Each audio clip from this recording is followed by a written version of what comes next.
Everyone, कसे आहात तुम्ही सगळे? अपेक्षा करते की खूप छान मस्त मजेत असाल.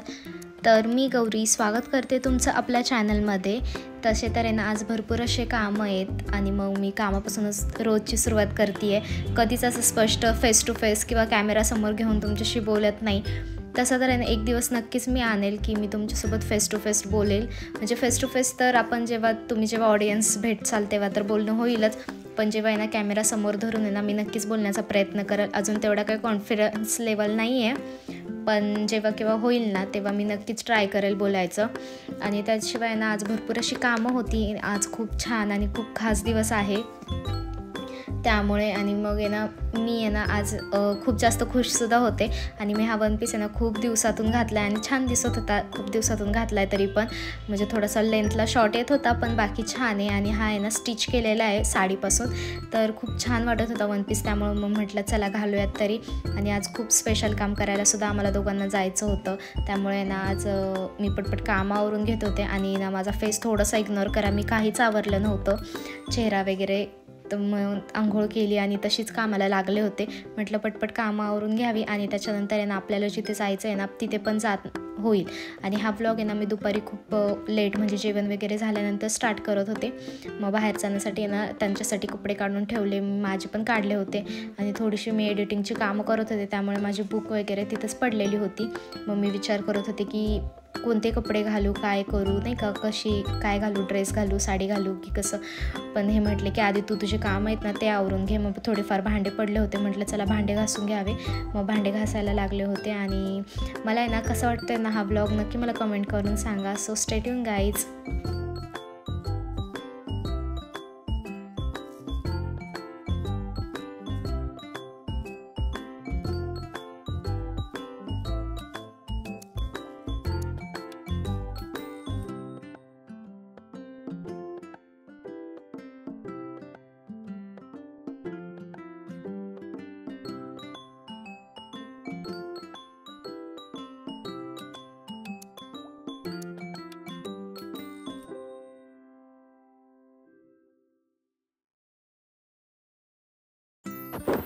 बाय द वे ना, आमच्या साहेबांचा वाढदिवस होतो आणि त्याच्या निमित्त आहे ना आम्ही थोडीशी आहे ना खरेदी, खूप मोठी, थोडीशी नाही जरा जास्तच मोठी खरेदी करतो आहे आम्ही. आणि ती काय करतो आहे ना ते येत्या व्लॉगमध्ये तुम्हाला समजेलच. 1-2 दिवसात येणाऱ्या व्लॉगमध्येच कळून जाईल. आणि त्यांचा बड्डे ना ह्यावेळेसचा जरा जोरदारच होतो आहे त्यामुळं. आणि आहे ना त्याच्यानंतर आहे ना कामं वगैरे आवरून घेतली, शोनूला वगैरे खायला टाकलं, कारण की नंतर आम्हाला यायला आहे ना उशीरच होणार होता. उशीर म्हणजे 7-8 तरी वाजले असते. तोपर्यंत तो आहे ना एकटाच घरामध्ये असतो, त्यामुळे मग तो उपाशी राहिला असता.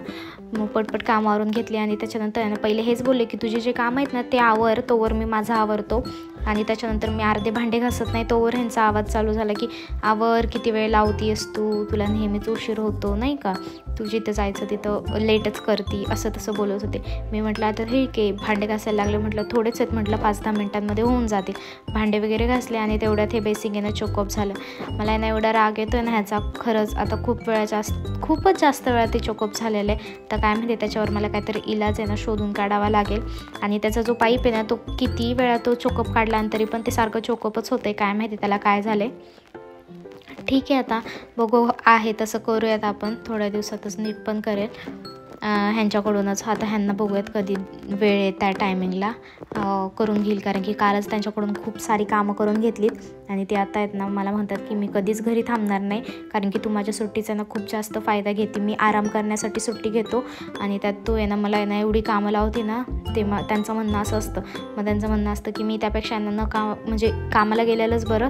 तू तुझ्या आपली ना गपचूप कामं करतेस एकटे आणि एक्स्ट्राची काही कामं पण काढत नाही. ते असले ना मी एक्स्ट्राची खूप सारी कामं काढते की हे करायचं आहे ते करायचं आहे असं म्हणणं असतं त्यांचं. त्यामुळे चला मग मी माझी भांडी घासून घेते. म्हणजे भांडे घासलेत, आता ते पाणी जाते का नाही त्याचा बंदोबस्त लावते. नाही तर मग ह्यांना आहे ना मी क्लीन करायला लावणार आहे, ते पूर्ण चोकअप झालेलं काढायला लावणार आहे. बघूयात आता. आणि आम्हाला बाहेरसुद्धा जायचं आहे, त्याच्यासाठी आवराआवरीसुद्धा करायची आहे. तो सो स्टे ट्यून गाईज. आणि ब्लॉग कसा वाटतो नक्की मला कमेंट करून सांगा. कुणीही व्लॉग स्किप करू नका. आणि ना लास्टला मला नक्की कमेंट करून सांगा जेव्हा तुम्हाला माझे ब्लॉग आवडतात की नाही.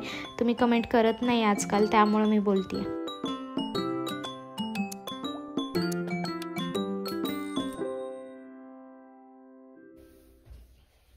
उद्या बर्थडे मग तुमचा कुठं पार्टी आम्हाला? घरी. काय डाळ भात खायचा का घरी? वरण भात. मग तेच म्हटलं ना, डाळ भात खायचा का तो वरण भात? कुठेतरी पार्टी द्या गरीबाला.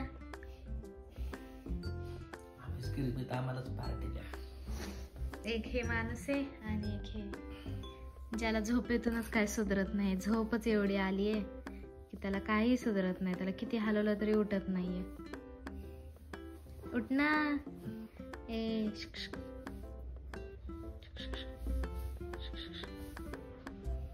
किती त्रास देते तरी उठत नाहीये.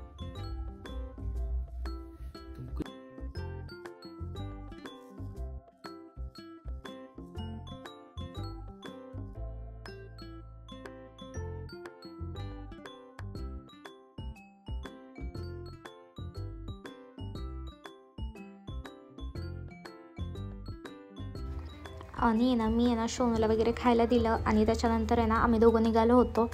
आणि शिवाय ना काय झालं होतं की ना माझ्या लक्षात नाही, फोनला चार्जिंग नाही आहे माझ्या ते. आणि त्याच्यानंतर आहे ना आमच्या इथली लाईटच गेली होती. आणि मग म्हटलं आता काय करावं, जाऊ दे म्हटलं, जेवढी आहे चार्जिंग, जेवढं होईल शूट आहे ना तेवढं मी तुमच्यासोबत शेअर करते.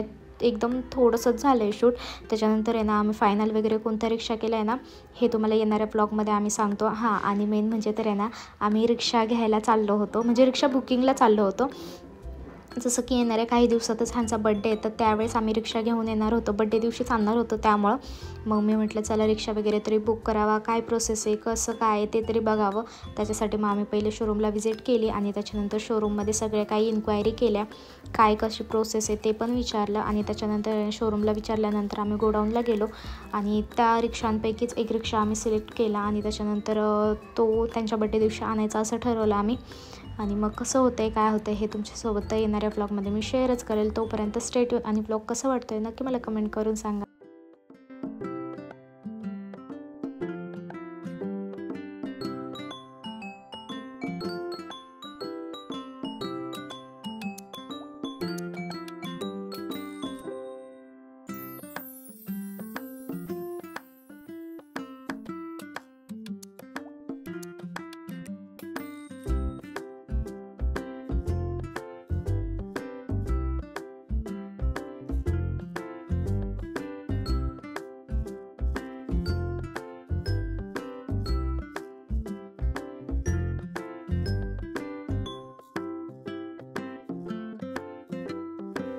आणि त्याच्यानंतर आहे ना आम्ही आहे ना त्यांचीच काहीतरी त्यांचीच माणूस होता तो, तर त्यांच्यासोबत आहे ना आम्ही आहे ना निघालो होतो रिक्षा बघण्यासाठी, गोडाऊनला जाण्यासाठी. सो आम्ही त्यांच्या रिक्षातूनच चाललो होतो आणि छान होते रिक्षे. आणि मी आहे ना कोणता घेतला आहे ना हे शूट नाही घेतलं, कारण की त्याच्यानंतर आहे ना माझा फोन स्विच ऑफ झाला होता त्यामुळं.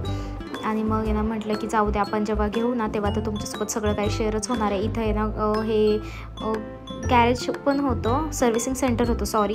आणि ना तिथे रिक्षे पण होते जे की नवीन असतात नाही का, ते होते. तर हे बघा, हे इकडे दोन आहेत, असे काही भरपूर होते असे.